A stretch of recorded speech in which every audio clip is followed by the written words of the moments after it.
All right, family. Woo. Gotta go get something done with this hair of mine. But anyway, I usually don't wait for an audience to build up because I know some of y'all are gonna wait till this evening, this afternoon, when you get a chance to watch this video about my vote of no confidence in our current CAO. Y'all know I like to be transparent with y'all. I like for y'all to know where I'm coming from and why I do what I do, why I vote the way I vote. Just received notification from the mayor's office that he is going to veto the action that we took in cutting the CAO's pay down to zero, basically suspending his pay until another CAO is named, like we did a few years ago. I think it was 2015 or so, with a gentleman named Mr. Goldacker, when we were not pleased with his job performance, and we voted and cut his pay as well. So here we are, 2019, and the letter bothered me because it stated that this was personal and that somebody's out to get somebody. You know, the administration plays games like that. From day one, since 2013, I have been about business. I have a degree in business, by the way. And so you want to lead and do things from a business perspective, because this is city business. This is not, I'm attacking this person, I'm going to dig up dirt and do all the things that this administration spends so much time doing. And so I wanted to pop on here. So that people will wake up. Wake up, don't fall for the hype. It disturbed me to see the news last night, to have a councilman on the news painting a picture that we're not going to be able to hire another CAO because the mayor won't have a salary to offer that individual. Those are lies. That is a painted lie. Because should the mayor bring up another CAO, we will have to offer a salary.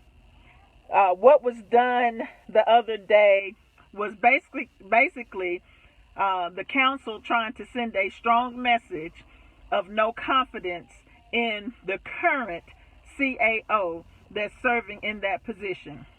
And let me give y'all a little history lesson as it relates to this position. Now, I believe it was 2 years left in the mayor's first term, and we were in need of a CAO. Okay, I was on that committee. I was on the panel, the interviewing panel for a CAO. Wonderful people that interviewed. It came down to Mr. McAllister and another young lady, and we all had some concerns that because there was only a year or so, 2 years left in the mayor's administration, this was a much larger ball game than the young lady was currently experiencing. Mr. McAllister has been there. He knew the system. He knew, the people. That we would give him an opportunity to just kind of close those 2 years out. It was supposed to have been temporary. And people have called me about, hey, did he do that well on the interview? Yeah, he did great. So he did great. And I've been called and told that there's a reason why he did so good on the interview, because he had some inside information. I wouldn't doubt that. Now, because we were all sitting there in amazement, like, where did this guy come from? But anyway, to make a long story short, halfway short, because y'all know I like to give it all to you. This was supposed to have been a temporary position. When I met with the mayor upon his re-election, I had lunch with him at Olive Garden, and I asked him, so what are we going to do about the CAO position? When are we going to form a committee? The mayor at that point made it very clear that he had no intentions on moving Mr. McAllister from his position. It was at that time that, the mayor obviously went back to Mr. McAllister and told him about our conversation, and things began to get real shaky and rocky, trying to set me up on some ethics thing about giving Youth Excitement Team some money, just tried to make my way a little difficult. Since then, several department heads have been terminated. Since then, the city has been going downhill. So with my vote, Mayor Bland and whoever else is on the Bland wagon, is not personal. And I'm somewhat upset that you would even say that, and that you don't even see what's going on within your administration. So let's talk about my no confidence vote. First of all, the lack of managerial experience. Okay? The lack, he even said in his interview, I'm just a carpenter in a suit. I'm a carpenter in a suit. Those were his words. I told him from that bench to not get drunk on power. Since he has been in that position, there has been more complaints to us from employees who are terrified to come forth and say anything.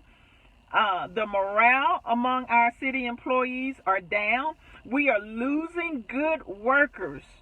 We are losing great workers, people with time in experience. We are losing those workers because of the leadership. The city council cannot hire or fire, but we do set salary. And so that's why we took the drastic measure of reducing his salary. Secondly, the day-to-day operations. We have to submit things in over and over and over again. My constituents can tell you they have to call me, and we have to do 2 or 3 requests just for anybody to even return a phone call. And dare not send them to the mayor's office, dare not send them to the CAO office. There's no return. And you guys, I try not to do all of this, but when you start attacking me and try to paint a picture that this is personal some kind of way, and overlooking the fact that your employees are just in a place right now where just about everybody wants to quit, except those who are getting paid well, those who ride along to get along, the morale. Let's talk about transparency. We have asked over and over again about transparency, to let us know what's going on. Don't wait till the last minute to bring stuff to us.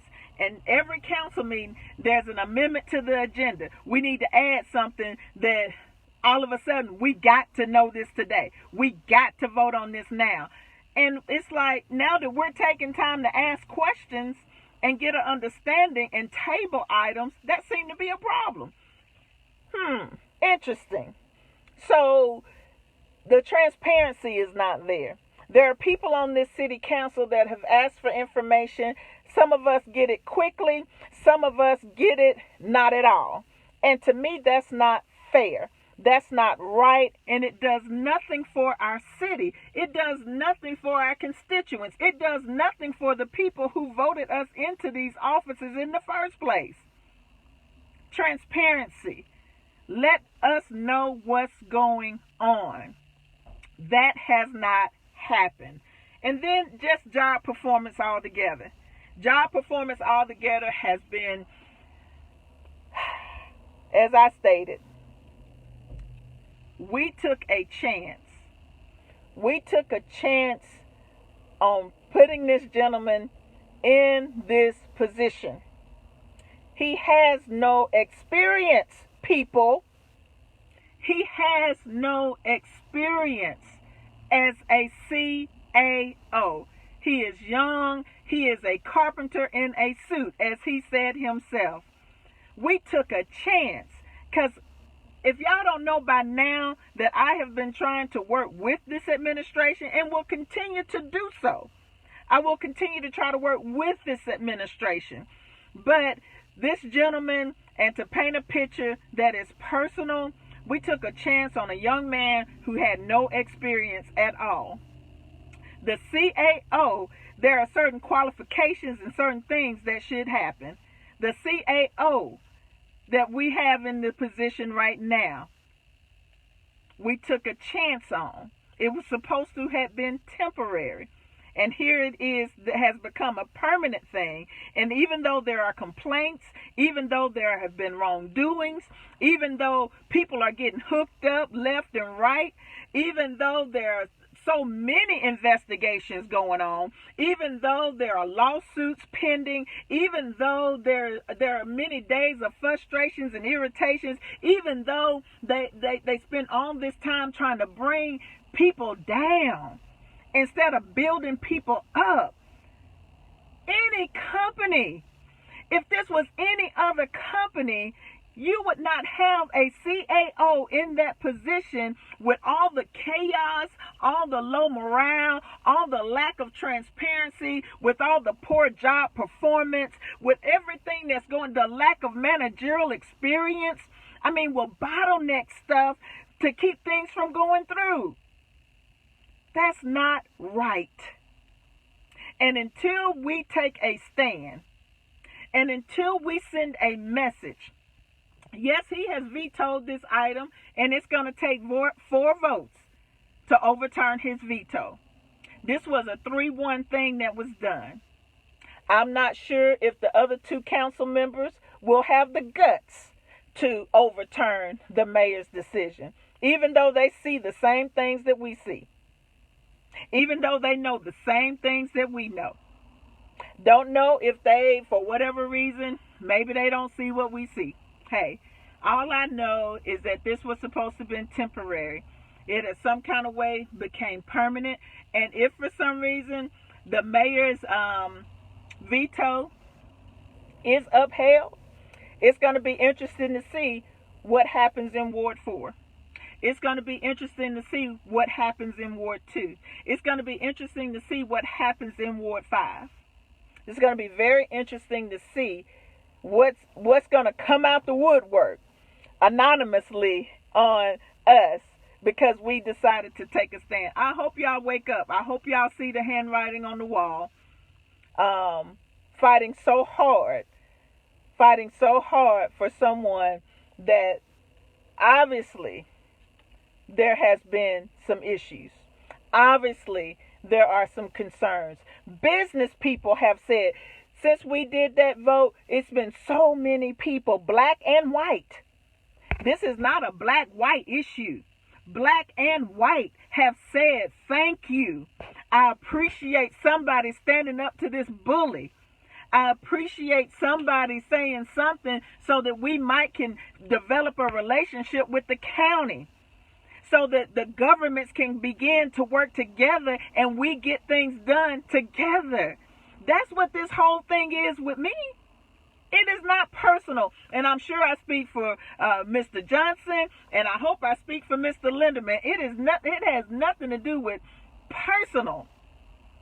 He hasn't done anything personally to me. I guess if we have to go back and say it's personal, yeah, it's personal in that the people of our city are suffering. The people, our employees, feel like they have to walk on eggshells and they don't have anybody to talk to. Come on. That's a problem. That's a problem. And I don't know of any other company, I don't know of any other organization that would stand for it. I don't know. The city should be no different. If poor job performance is what it is, then it is what it is. So y'all take this back. Y'all share it with your people. Because the media is coming to do an interview. Not sure. They came and did an interview. Not sure what part they're going to air. But I wanted to make sure I popped on here and gave y'all the full story. Give y'all the full story of what's up. It's not personal, but it is the lack of managerial experience and the way he manages. And since I do have a vote on this city council, I don't like the way he manages. People should not be terrified.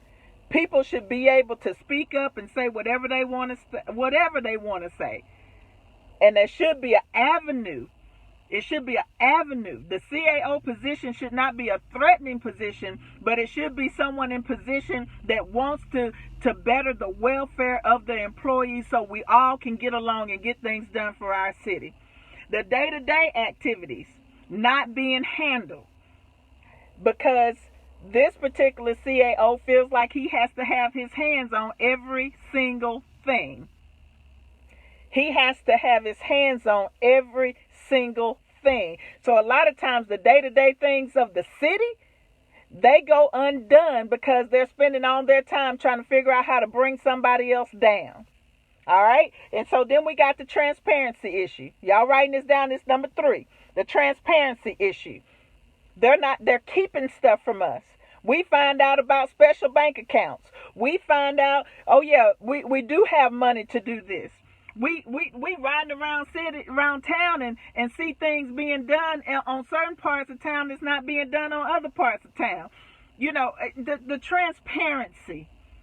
We've asked over and over again, be transparent. Don't wait till the last minute to tell us things. And yet, we still wait till the last minute to give us information that we need so we can make the best decisions, okay? And then you got the moral, the overall morale of the employees down. We're losing employees left and right because they don't want to work for this guy. They don't want to work for this administration. That's a problem. That is a problem. And then you have the mere fact that this was supposed to be temporary. This was supposed to be a temporary thing. And the mayor assured us, that at any given point that the majority of this council was not satisfied or happy, he would do something about it. 3 is a majority. And here we are. He's not doing anything about it. Probably not going to do anything about it. And that's okay.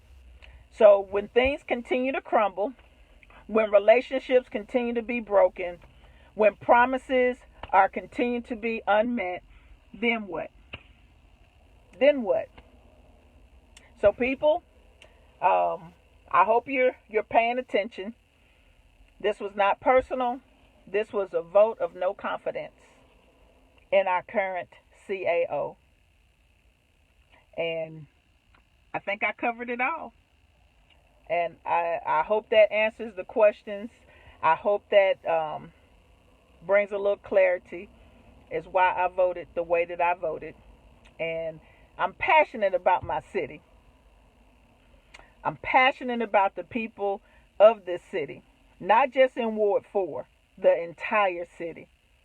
And it is the direction that we're going under this particular leadership, namely the CAO, because that's what we're dealing with. We can do better. It's not personal, it is business. I run a business, been running a business for over 20 years now. When somebody's not performing, when things are falling down all around you, you don't keep doing the same thing. That's called insanity. When you keep doing the same thing and expect different results, it's called insanity. So, as I close, and I promise you that's it, I put my notes down because I try to stay on track these days. But should the CAO remain in this position, it is my hope that my opinion of his no confidence will change. It is my hope that the mayor will sit down with him and have a long, hard conversation with him regarding the need for things to be done differently. I hope that there can be a place of open dialogue with employees who feel that they have been wronged. A matter of fact, it would be good, Meridian. So many of y'all have reached out and said, hey, we appreciate it. Thank you, thank you, thank you. Show up at our next council meeting, which